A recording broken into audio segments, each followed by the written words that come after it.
ಇದೇ ವಿಷಯದ ಬಗ್ಗೆ ಇವತ್ತು ಮಾತಾಡ್ತೀವಿ. ನಮ್ಮ ಜೊತೆಗೆ ನನ್ನ ಕೊಲೀಗ್ ಪ್ರಶಾಂತ್ ನಾಥ್ ಇದ್ದಾರೆ. ಪ್ರಶಾಂತ್, ಕಾರ್ಯಕ್ರಮಕ್ಕೆ ಸ್ವಾಗತ. ಅಶೋಕ್ ಗೌಡ ಅವರು ಬಿಜೆಪಿಯಿಂದ ನಮ್ಮ ಜೊತೆಗಿದ್ದಾರೆ. ರಾಜು ಅವರು JDSನಿಂದ ಇದ್ದಾರೆ. ಕಾರ್ಯಕ್ರಮಕ್ಕೆ ಇಬ್ಬರು ಕೂಡ ಸ್ವಾಗತ. ಕಾಂತಕುಮಾರ್ ಕೆಲವೇ ಕ್ಷಣಗಳಲ್ಲಿ ನಮ್ಮನ್ನು ಜಾಯ್ನ್ ಆಗ್ತಾರೆ.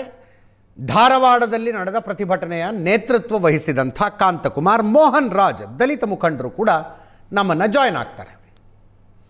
ಪ್ರಶಾಂತ್, ಒಂದು ದೊಡ್ಡ ಸ್ಟೆಪ್ ಆಗುತ್ತಿದ್ದು ನೇಮಕಾತಿಗಳನ್ನು ಪುನರಾರಂಭ ಮಾಡ್ತೀವಿ ಅಂತಂದರೆ 2,84,000 ಇದೆ. 79,000 ಟೀಚರ್ಸೇ ಇಲ್ಲ ಕರ್ನಾಟಕದಲ್ಲಿ. ಅಲ್ಲ ಅಜಿತ್, ನೋಡಿ, ಯಾವುದೇ ಕಾರಣಕ್ಕೂ ಕೂಡ ಒಂದು ಸರ್ಕಾರ ಅನ್ಸ್ಕೊಂಡಿರ್ತಕ್ಕಂಥದ್ದು ನೀವು ವರ್ತಮಾನದಲ್ಲಿ ನಿಮ್ಮ ರಾಜಕೀಯವಾಗಿರ್ತಕ್ಕಂಥ ಗೋಲ್ಗಳಿಗೋಸ್ಕರ ನೀವು ಭವಿಷ್ಯವನ್ನು ಕೈ ಬಿಡ್ಲಿಕ್ಕೆ ಸಾಧ್ಯ ಇಲ್ಲ.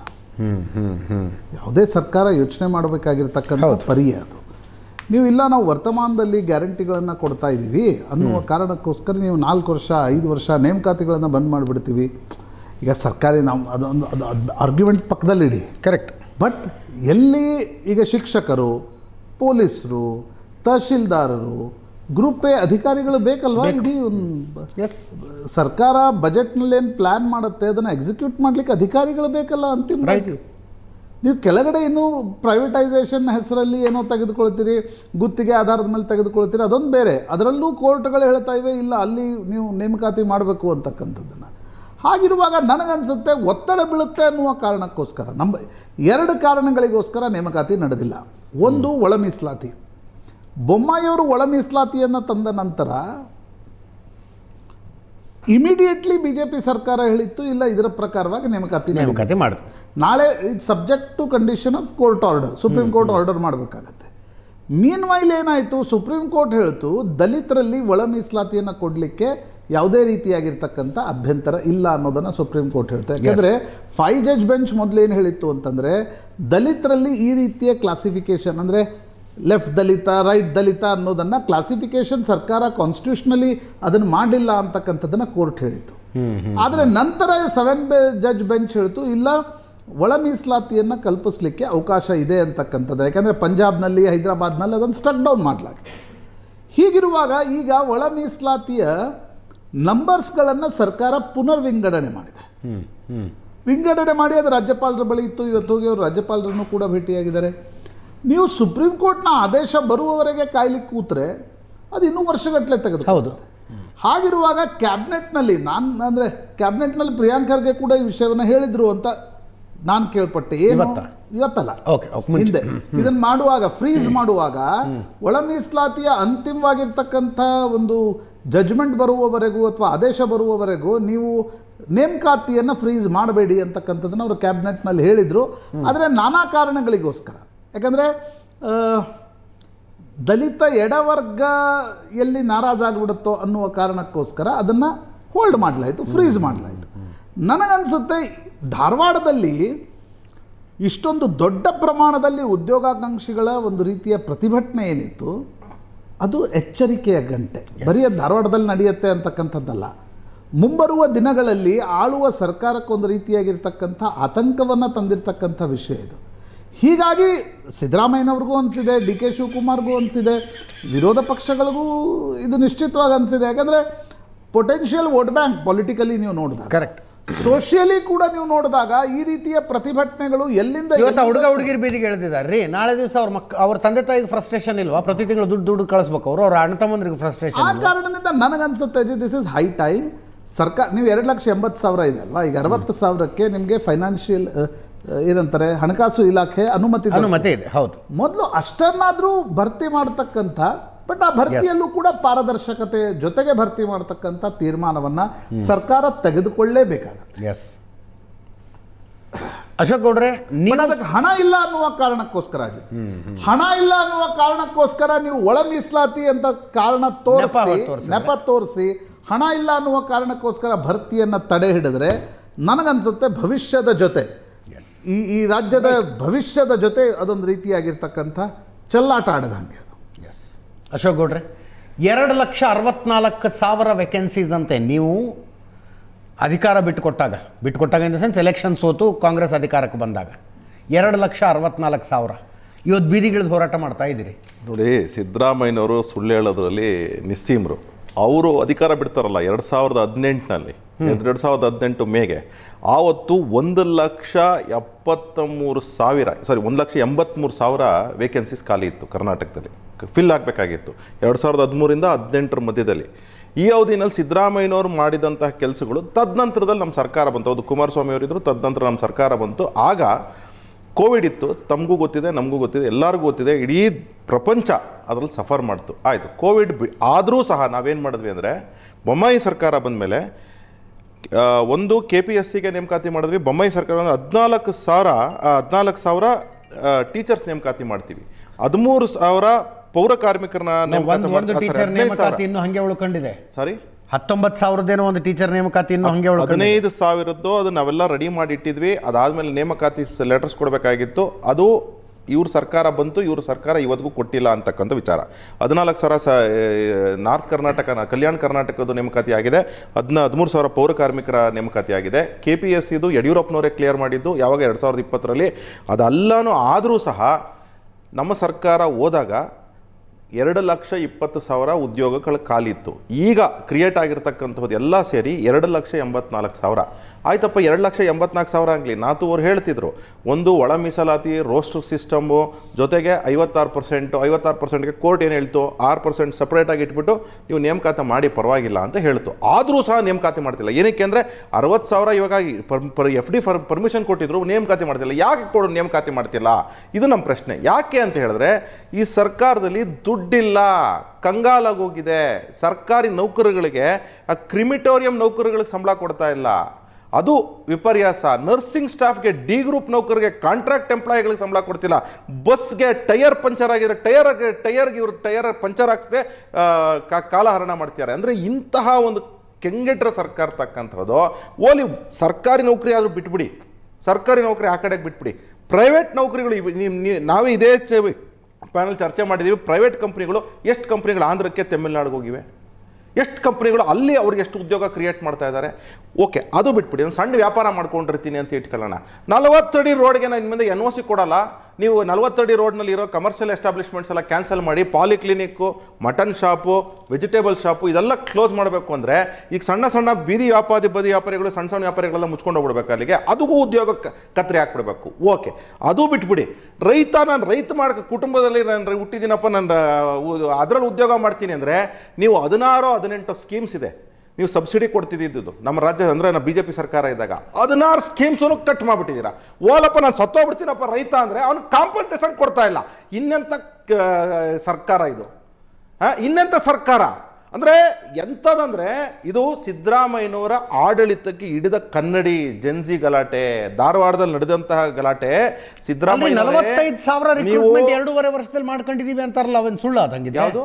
ಸಿದ್ದರಾಮಯ್ಯನವರು ಹೇಳಿದ್ರೆ 45,000 ರಿಕ್ರೂಟ್ಮೆಂಟ್ ಮಾಡ್ಕೊಂಡಿದ್ದೀವಿ. ತಾವೇನಾದರೂ ದಾಖಲೆ ತರಿಸ್ಕೊಳ್ಳಿ, ಇಲ್ಲ ವೈಟ್ ಪೇಪರ್ ಹೊಡಿಸ್ಬಿಡ್ಲಿ ಸಿದ್ದರಾಮಯ್ಯನವರು. ಯಾವ ಕಾಲದಿಂದ ಎಷ್ಟೆಷ್ಟು ಬ್ಯಾಕ್ಲಾಗ್ ಉದ್ಯೋಗಗಳಿದೆ ಕರ್ನಾಟಕದಲ್ಲಿ? 7,90,000 ಉದ್ಯೋಗ.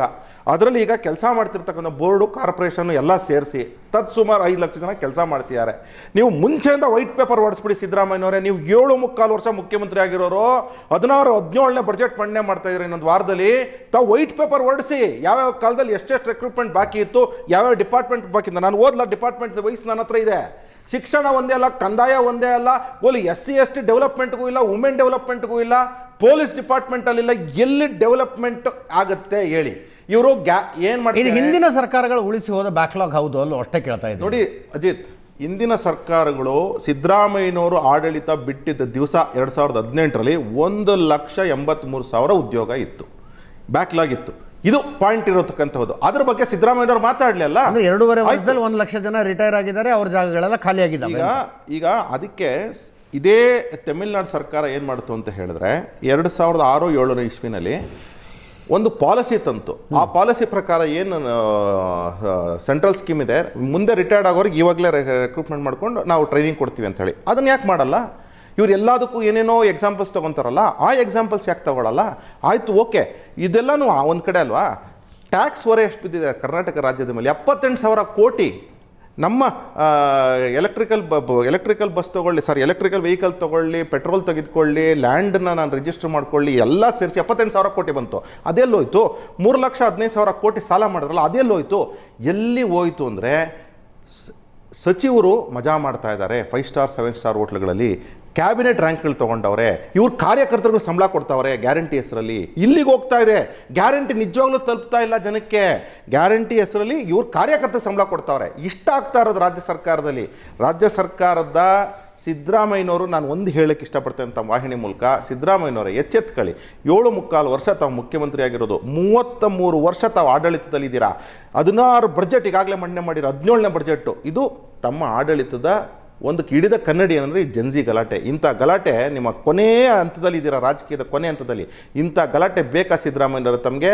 ತಾವು ಮಾಡಿರೋಂಥ ಎಲ್ಲ ಬಡ್ಜೆಟ್ಗಳನ್ನು ನಾವು ನಮ್ಮ ಹತ್ರ ಇಟ್ಕೊಂಡಿದ್ದೀವಿ. ತಾವು ಏನು ಹೇಳಿದ್ರೆ 95ಅಲ್ಲಿ ಫಸ್ಟ್ ಟೈಮ್ ಬಡ್ಜೆಟ್ ಮಂಡನೆ ಮಾಡ್ತಾರೆ. ಇರಿಗೇಷನಬಲ್ ಲ್ಯಾಂಡ್ ಬಗ್ಗೆ ಮಾತಾಡ್ತಾರೆ ಅಜಿತ್.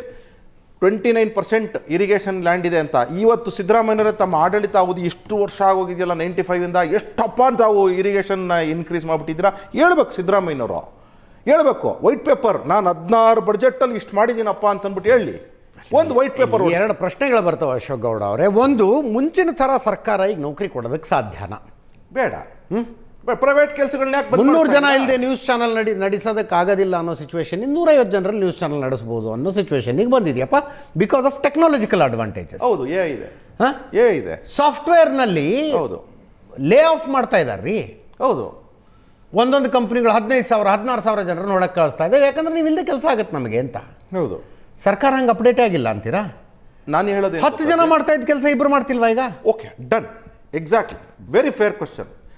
79,000 ಶಿಕ್ಷಕರ ಹುದ್ದೆಗಳ ಖಾಲಿ ಅಂತೆ. 79,000 ಶಿಕ್ಷಕರ ಹುದ್ದೆಗಳ ಖಾಲಿ. ಇನ್ನೊಂದು ಕಡೆ ಗೌರ್ಮೆಂಟ್ ಸ್ಕೂಲ್ಗಳು ಬಂದಾಗ್ತಿದ್ದೇವೆ ಅಂತ ನಾವು ಸ್ಟೋರಿ ಮಾಡ್ತಾ ಇದ್ದೀವಿ. 79,000 ಶಿಕ್ಷಕರನ್ನ ನೇಮಕ ಮಾಡಿಕೊಂಡು ಬಂದಾಗಿರೋ ಶಾಲೆಯಲ್ಲಿ ಕಳಿಸ್ತೀರ ಅವ್ನು ಪಾಠ ಮಾಡೋದಕ್ಕೆ? ವಿಚಾರ ಇಷ್ಟೇ ಅಜಿತ್. 7,90,000 ಜಾಸ್ತಿ ಆಗಿದೆ. 7,90,000 ಉದ್ಯೋಗಗಳಲ್ಲಿ ಆಯ್ತು 1.5 ಲಕ್ಷ ಉದ್ಯೋಗ ಬೇಡವಾ? ಆಯ್ತು, ಓಕೆ, ಬೇಡ, ಅದನ್ನಾದರೂ ಹೇಳಿ ಅಲ್ಲ. 1.5 ಲಕ್ಷ ಉದ್ಯೋಗ ಬೇಡ ನಮಗೆ, ಆಯ್ತು. ಇನ್ನೊಂದು, ಡಿಪಾರ್ಟ್ಮೆಂಟ್ಗಳಲ್ಲಿ ಅನೇಕ ಡಿಪಾರ್ಟ್ಮೆಂಟ್ಗಳಲ್ಲಿ ಕೆಲಸಗಳಾಗಲ್ಲ, ಸುಮ್ಮನೆ ಜನ ಹೋಗಿ ಕೂತವ್ರೆ, ಆಯ್ತಾ? ಅದನ್ನಾದರೂ ಮರ್ಜ್ ಮಾಡಿಬಿಟ್ಟು ಅದಾದರೂ ಹೇಳಿ ಅಲ್ಲ. ಅದನ್ನಾದರೂ ಒಂದು ಅಟ್ಲೀಸ್ಟ್ ನಮ್ಗೆ ಕ್ಲಾರಿಟಿ ಇರಬೇಕು. ನೋಡಪ್ಪ, ಇಷ್ಟು ಉದ್ಯೋಗ ಇದೆ. ಈಗ ತಮಿಳ್ನಾಡಲ್ಲಿ ಸರ್ವಿಸಲ್ಲಿ ಅಥವಾ UPSCನಲ್ಲಿ ರೆಗ್ಯುಲರ್ ಆಗಿ ರೆಕ್ರೂಟ್ಮೆಂಟ್ ಆಗ್ತದೆ. KPSCನಲ್ಲಿ ಯಾಕೆ ರೆಕ್ರೂಟ್ಮೆಂಟ್ ಆಗಲ್ಲ ರೆಗ್ಯುಲರ್ ಆಗಿ? ಯಾಕೆ ಅಂತ ಹೇಳಿದ್ರೆ, ನನಗೂ ತಮಗೂ ಎಲ್ಲರಿಗೂ ಗೊತ್ತು ವಿಚಾರ ಏನು ಅಂತ ಹೇಳಿ, ಆಯ್ತಾ? ಇನ್ಫ್ಯಾಕ್ಟ್ ಹೆಂಗಾಗ್ತದೆ ವಿಚಾರ ಏನು ಅಂತ ಹೇಳಿದ್ರೆ, ಈಗ ಮುಂಚೆ ಏನಿತ್ತು, ಇಂಟ್ರ್ಯೂಗೆ ಮಾರ್ಕ್ಸ್ ಇತ್ತು. ಈಗ ಇಂಟ್ರ್ಯೂಗೆ ಮಾರ್ಕ್ಸ್ ಇಲ್ಲ, only subjective and objective type. ಆ ಸಬ್ಜೆಕ್ಟಿವ್ ಆ್ಯಂಡ್ ಆಬ್ಜೆಕ್ಟಿವ್ ಟೈಪಲ್ಲಿ ಯಾವ ರೀತಿ ಸ್ಕ್ಯಾಮ್ ಮಾಡಿದ್ದಾರೆ ಅಂದ್ರೆ, ನಮ್ಮ LOP ಅವರು ಸದನದಲ್ಲಿ ಓದಿದ್ರು. LOP ಅವರು ಏನಂದ್ರೆ, ಒಂದು ನಿಮಿಷ ಹೇಳ್ಬಿಡ್ತೀನಿ, 92 ಪ್ರಶ್ನೆಗಳು ಇಂಗ್ಲೀಷಲ್ಲಿ ಕರೆಕ್ಟ್ ಆಗಿದೆ, ಕನ್ನಡದಲ್ಲಿ ತಪ್ಪಾಗಿದೆ. ಕನ್ನಡದಲ್ಲಿ ತಪ್ಪಾಗಿದೆ ಟ್ರಾನ್ಸ್ಲೇಷನ್ ಅಲ್ಲಿ, ಆಯ್ತಾ? ಒಂದೊಂದು ಕ್ವಶನ್ ಓದಿದ್ದೀನಿ ನಾನು. ಒಂದೊಂದು ಕ್ವಶನ್ 92 ಕ್ವಶನ್ ನಾನೇ ಓದಿ. ಜಗತ್ತಿಗೆ ಗೊತ್ತಿರುವ ಸತ್ಯ ನಿಮ್ಮ ಬಾಯಿಂದ ಬರ್ಬೇಕಂತ ಪ್ರಶಾಂತ್ ನಾಥ್ ಅವರು ಪ್ರಯತ್ನ ಪಡ್ತಾ ಇದ್ದಾರೆ. ಇಂಟರ್ವ್ಯೂ ಮಾಡಿದ್ರೆ ಏನಾಗ್ತಿತ್ತು ಹೇಳಿ? ಒಂದು ನಿಮಿಷ, 25 ಮಾರ್ಕ್ಸ್ಗೆ ಸಬ್ಜೆಕ್ಟ್ ಏನಕ್ಕೆ ಹಿಂಗ್ ಮಾಡಿದ್ರು ಅಂತ ಕೇಳಿದ್ರೆ, ನಾವು ಈ ಕ್ಯಾಂಡಿಡೇಟ್ಸ್ ನಾನೇ ಕರ್ಸ್ಕೊಂಡು ಮಾತಾಡಿದೆ. ಏನಕ್ಕೆ ಹಿಂಗ್ ಮಾಡಿದ್ರು ಅಂದ್ರೆ, ಸರ್ ಏನಿಲ್ಲ ಸರ್, ಇಂಗ್ಲೀಷಲ್ಲಿ ಕರೆಕ್ಟ್ ಆಗಿತ್ತು, ಕನ್ನಡದಲ್ಲಿ ಹಿಂಗ್ ಮಿಸ್ಟೇಕ್ ಮಾಡ್ತಾರೆ ಅಂದ್ರೆ ಏನರ್ಥ? ಎಲ್ಲರಿಗೂ ಗೊತ್ತು ಏನಂತ. KPSC ಒಳಗಡೆ ಹೋಗ್ಬೇಕು ಅಂತ ಹೇಳಿದ್ರೆ, ಒಂದು KS ಆಫೀಸರ್ ಉದ್ಯೋಗ ತಗೊಬೇಕು ಅಂತಂದ್ರೆ ನಮ್ಮ ಹತ್ರ 1.5 ಕೋಟಿ 2.5 ಕೋಟಿ 3 ಕೋಟಿ ತೆಗೆದುಕೊಳ್ತಾರೆ. ಅದಕ್ಕೋಸ್ಕರ ಆಗ್ತಾ ಇದೆ ಸರ್. ಅವ್ರು ಓಪನ್ ಆಗಿ ಹೇಳ್ತಾರೆ, ಸಚಿವರು ಸರ್ ಅಂತ KPSC ನಲ್ಲಿ ಬರೀ ಅದು ಕಾಂಗ್ರೆಸ್ ಸರ್ಕಾರದಲ್ಲಿ ಆಯ್ತಾ? ನೀವಿದ್ದಾಗ ಆಗ್ಲಿಲ್ವಾ? ನೋಡಿ, ಇದು KPSC ನೇಮಕಾತಿಯಿಂದ ಹಿಡಿದು KPSC ಸದಸ್ಯರ ನೇಮಕಾತಿಯಿಂದ ಹಿಡಿದು ಹೇಳ್ತಾ ಇದ್ದೀನಿ ನಾನು. ಈಗ ನಾವು ಇದೇ ಸಾರ್ವಜನಿಕ ಜೀವನದಲ್ಲಿ ಇದೀವಲ್ವಾ? ಈಗ ನಾಥೂಜಿ, ಇವತ್ತು ಸಿದ್ದರಾಮಯ್ಯ KPSCನಲ್ಲಿ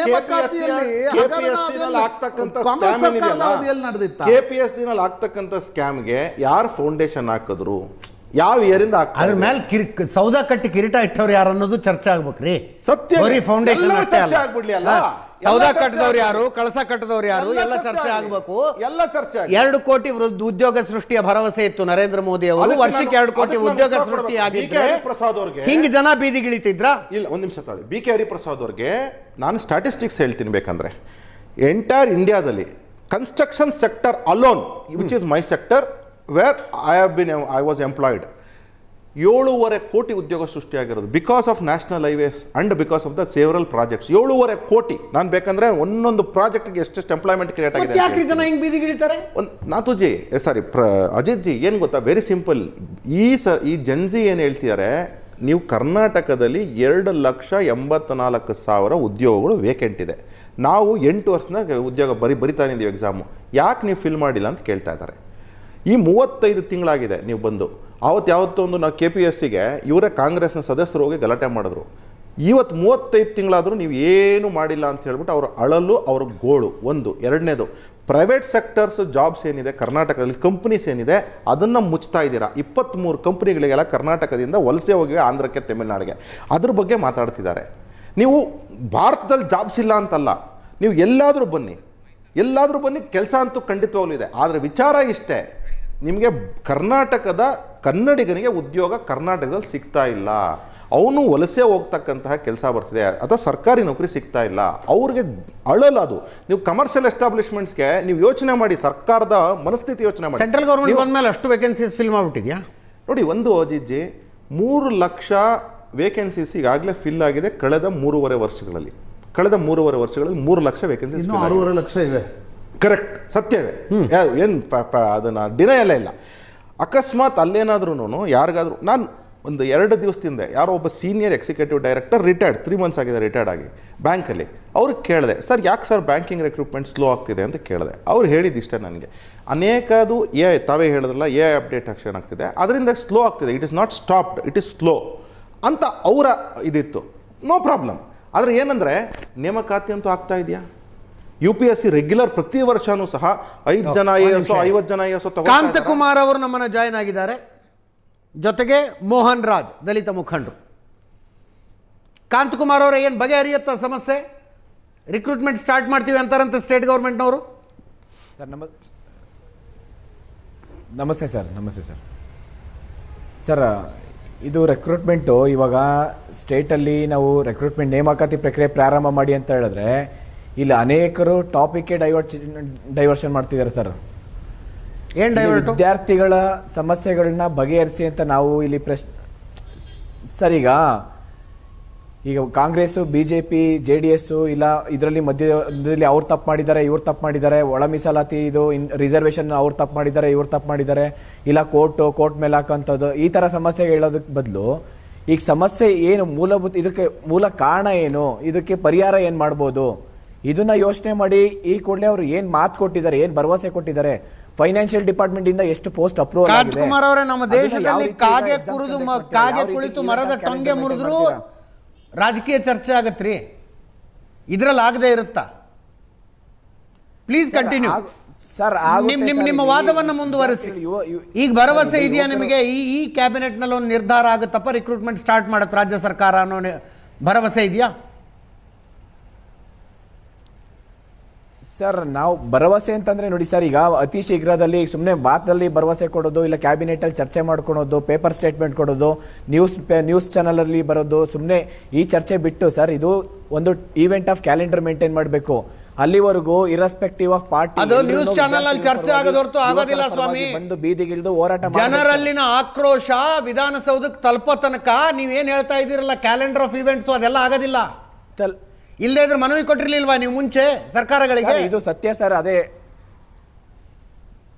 ಮಾಡಿದೀವಿ ಸರ್. ಅದಕ್ಕೆ ನನಗೆ ಹೇಳ್ತಾ ಇರೋದು ಸರ್, ಇದು ಬರೀ ಚರ್ಚೆ ಆಗ್ಬಾರ್ದು. ಯುವಕರು ಇರ್ಬೋದು, ನಮ್ಮ ರಾಜ್ಯದ ಜನಗಳು ಎದ್ದೇಳಿ ಪ್ರಶ್ನೆ ಮಾಡ್ಬೇಕು ಸರ್, ಈ ಕೂಡಲೇ ಜಾರಿಗೆ ಆಗ್ಬೇಕು, ಆ ರೀತಿ ಹೋರಾಟ ಮಾಡೋಣ ಅಂತ ಕೇಳ್ತಾ ಇದೀನಿ ಸರ್ ಎಲ್ರಿಗೂ. ಈಗ ಎಲ್ರು ರೆಡಿ ಇದ್ದಾರೆ ಸರ್, ದಯಮಾಡಿ ಇದನ್ನ ಈ ಸಮಸ್ಯೆ ಹಂಗೆ ಉಳ್ಕೊಂಬಾರ್ದು ಸರ್. ಯಾಕೆಂದ್ರೆ ಇವತ್ತು ಯುವಕರ ಭವಿಷ್ಯ ಇದೆ ಇವತ್ತು ಈ ರಾಜ್ಯಕ್ಕೆ. ಈ ರಾಜ್ಯದ ಜನರ ಸಮಸ್ಯೆ ಅಂತ ಯಾಕಂತೀರಿ? ಎಷ್ಟು ಕಷ್ಟಪಡ್ತಿದ್ದಾರೆ ರಾಜ್ಯದ ಜನರು, ರಾಜ್ಯದ ಯುವಕರು ಯುವತಿಯರು ಕ್ಯಾಂಪಸ್ ಸೆಲೆಕ್ಷನ್ ಆಗಿ ಮಲ್ಟಿನ್ಯಾಷನಲ್ ಕಂಪನಿಗಳಿಗೆ ಹೋಗ್ತಿದ್ದಾರೆ ಕೆಲಸಕ್ಕೆ. ಅವರು ಬೇರೆ ಬೇರೆ ಲೈನ್ ಗಳನ್ನು ಹುಡುಕೊಂಡಿದ್ದಾರೆ. ಒಂದು ಚಂಕ್ ಆಫ್ ಪೀಪಲ್ ನಾವು ಸರ್ಕಾರಿ ನೌಕರಿನೇ ಮಾಡ್ತೀವಿ ಅಂತ ತಯಾರಾಗ್ತಾ ಇರೋದಕ್ಕೆ ಹಿಂಗಾಗ್ತಿರೋದು ಇದಷ್ಟೇ. ಇಲ್ಲ ಸರ್, ಇಲ್ಲಿ ರಾಜ್ಯದ ಸಮಸ್ಯೆ ಇದೆ ಸರ್. ಇಲ್ಲಿ ಬಡವರು ಒಬ್ರು ಇವತ್ತು 676 ಸ್ಕೂಲ್ ಕ್ಲೋಸ್ ಮಾಡಿದ್ದಾರೆ. ಇವತ್ತು ಪೊಲೀಸ್ ಸ್ಟೇಷನ್ ಅಲ್ಲಿ ಸಿಬ್ಬಂದಿ ಇಲ್ಲ. ಸರ್ಕಾರಿ ಇಲಾಖೆಗೆ ಹೋದ್ರೆ ಇವತ್ತು ಯಾವುದು ಕೆಲಸ ಆಗ್ತಾ ಇಲ್ಲ ಸರ್. ಒಂದಿನಲಾಗ ಕೆಲಸ 6 ತಿಂಗಳು ವರ್ಷ ಆದ್ರೂ ಆಗ್ತಾ ಇಲ್ಲ ಇವತ್ತು. ಬಿಕಾಸ್ ಯಾಕೆಂದ್ರೆ ರೆಕ್ರೂಟ್ಮೆಂಟ್ ಆಗ್ತಾ ಇಲ್ಲ. ಪ್ರತಿ ಒಂದು ಇಲಾಖೆಯಲ್ಲೂ ಖಾಲಿ ಹುದ್ದೆಗಳಿದಾವೆ. ಯಾವುದು ಫಿಲ್ ಮಾಡ್ತಾ ಇಲ್ಲ. ಪ್ರತಿ ವರ್ಷ ರಿಟೈರ್ಮೆಂಟ್ ಆಗ್ತಾ ಇದೆ. ಎಷ್ಟೋ ಜನ ತೀರ್ಕೊಂಡಿದ್ದಾರೆ ಇವತ್ತು. ಆಗಿರೋ ಎಕ್ಸಾಮ್ಸ್ಗೆ ಇವರು ಆರ್ಡರ್ ಕಾಪಿ ಕೊಡ್ತಾ ಇಲ್ಲ. ಇದೆಲ್ಲ ಸಮಸ್ಯೆ ಡೈರೆಕ್ಟ್ಲಿ ಆರ್ ಇಂಡೈರೆಕ್ಟ್ಲಿ ಇವತ್ತು ರಾಜ್ಯದ ಸಮಸ್ಯೆಗಳು ಸರ್. ಪ್ರತಿಯೊಬ್ರು ಸಾರ್ವಜನಿಕರ ಸಮಸ್ಯೆ ಇವತ್ತು. ಯಾಕೆ ಅಂತಂದ್ರೆ ಇವತ್ತು ಪ್ರೈವೇಟ್ ಸ್ಕೂಲು ಕಾಲೇಜಸ್ ಅವ್ರು ಬೆಳೆಸ್ಕೊಂತ ಇದ್ದಾರೆ. ಇವತ್ತು ಪ್ರತಿಯೊಬ್ರು ಧ್ವನಿ ಎತ್ತಲೇಬೇಕು ಸರ್. ಇವತ್ತು ಪ್ರತಿಯೊಬ್ಬರಿಗೂ ಸಮಸ್ಯೆ ಆಗ್ತಾ ಇದೆ. ಇವತ್ತು ಬರೀ ಯುವಕರಿಗೆ ಅಂತಲ್ಲ, ಯುವಕರ ಪೇರೆಂಟ್ಸ್ಗೆ ಎಷ್ಟು ಒತ್ತಡ ಆಗ್ತಾ ಇದೆ ಇವತ್ತು. ಆ ಯುವಕರ ಸಮಸ್ಯೆ ಒಂದೊಂದು ಟೈಮ್ ಊಟಕ್ಕೂ ಪರದಾಡ್ತಿದ್ದಾರೆ ಇವತ್ತು. ಎಲ್ಲೆಲ್ಲಿ ಫ್ರೀ ಊಟ ಸಿಗುತ್ತೆ ಅಲ್ಲಿ ಹೋಗಂತ ಪರಿಸ್ಥಿತಿ ತಗೊಂಬಂದಿದ್ದಾರೆ. ಗಿಗ್ ವರ್ಕರ್ಸ್ ಕೆಲಸ ಮಾಡೋಂಥ ಪರಿಸ್ಥಿತಿ ತಗೊಂಬಂದಿದ್ದಾರೆ ಇವತ್ತು. ಇವ್ರು ಭರವಸೆ ಯಾಕೆ ಕೊಡ್ಬೇಕಾಯ್ತು ಸರ್? ಈಗ ಸರ್ ಅದು ಒಂದು ಪೋಸ್ಟ್ ಇರಲಿ, 50 ಪೋಸ್ಟ್ ಇರಲಿ, 5,000 ಪೋಸ್ಟ್ ಇರಲಿ, ಪ್ರತಿ ಒಂದು ಇಲಾಖೆಯಲ್ಲಿ ಪ್ರತಿ ವರ್ಷ ಇವೆಂಟ್ ಆಫ್ ಕ್ಯಾಲೆಂಡರ್ ಮೇಂಟೈನ್ ಮಾಡಿ. ಎಷ್ಟು ಪೋಸ್ಟ್ ಇದೆ ಖಾಲಿ ಹುದ್ದೆಗಳನ್ನ ಫಿಲ್ ಮಾಡಿ. ಅಟ್ಲೀಸ್ಟ್ 50% ಫಿಲ್ ಮಾಡಿ. ಕಳೆದ 3 ವರ್ಷದಿಂದ ಸರ್ ನಾನು ಹೇಳ್ತೀನಿ 5,000 ವೇಕೆನ್ಸಿ ಫಿಲ್ ಮಾಡಿಲ್ಲ. 40,000 ಸೆಷನ್ ಒಳಗಡೆ ಆನ್ಸರ್ ಮಾಡಿದ್ದಾರೆ. ಬರೀ 8,000 ಸರ್. 40,000 ನನಗೆ ನೋಟಿಫಿಕೇಶನ್ ನಿನ್ನೆ ಯಾರಾದ್ರು ಕೇಳಿದ್ರು ಸರ್. ನೋಟಿಫಿಕೇಶನ್ ಈ ಸರ್ಕಾರ ಬಂದ್ಮೇಲೆ ನೋಟಿಫಿಕೇಶನ್ ಮಾಡಿರೋ ಡೇಟ್ ತೋರಿಸ್ಬಿಡಿ ನೋಡ 40,000ದ್ದು. ನಾನು ಹೋರಾಟ ಮಾಡೋದೇ ಬಿಟ್ಬಿಡ್ತೀನಿ ಸರ್. ಹೇಳ್ತೀನಿ ಕೇಳಿ, ಹೋರಾಟ ಮಾಡೋದೇ ಬಿಡ್ತೀನಿ ನಾನು. 40,000 ಏನಾದ್ರು ಅವರು ವೇಕೆನ್ಸಿ ಫಿಲ್ ಮಾಡಿದ್ರೆ 3 ವರ್ಷದಲ್ಲಿ 1 ಲಕ್ಷ ವೇಕೆನ್ಸಿ ಫಿಲ್ ಮಾಡ್ತೀನಿ ಅಂತ ಹೇಳಿದ್ರು. 8,000 ಅಲ್ಲಿ ತೋರಿಸ್ತಾ ಇರೋದು. 8,000 ಈಗ 10th ಮೇಲೆ PUC ಮೇಲೆ BMTC ಕಂಡಕ್ಟರ್ ರೆಕ್ರೂಟ್ಮೆಂಟ್ ಮಾಡ್ಕೊಂಡ್ರು. ಇವಲ್ಲಿ degree pass out every year degree pass out ಆಗಿ ಲಕ್ಷಾಂತರ ಜನ ಇಲ್ಲಿ ಕಾಂಪಿಟೇಟಿವ್ ಎಕ್ಸಾಮ್ಸ್ ಬರ್ತಾರೆ. ಎಲ್ಲ ಡಿಗ್ರಿ ಕಂಪ್ಲೀಟ್ ಮಾಡಿರೋಂಥವ್ರು ಎಲ್ಲರೂ ಅಪ್ಲಿಕೇಶನ್ ಆಗಿ ಎಕ್ಸಾಮ್ ಬರೆಯುವಂಥದ್ದು. 2,000 ವೇಕೆನ್ಸಿ ಫಿಲ್ ಮಾಡಿಲ್ಲ. ನಾನು ಹೇಳ್ತಾ ಇದ್ದೀನಿ ಕೇಳಿ ಸರ್. ಬರೀ 2,000, 5,000 ಅಲ್ಲ ಸರ್, ಬರೀ 2,000 ನಾನು ಕೇಳ್ತಾ ಇರೋದು. ಇಲ್ಲಿ ಡಿಪ್ಲೊಮಾ ಹೋಲ್ಡರ್ಸ್ ಅವರಿಗೆ ಒಂದು 500 ಹುದ್ದೆ ಕರೆದಿರ್ಬೋದನ್ನ. ಅಲ್ಲಿ BMTC ಸರಿ, ನಾ ಬರ್ತೀನಿ ರೀ. ಬಂದ ನೀವು ಲೈನ್ ನಲ್ಲಿ.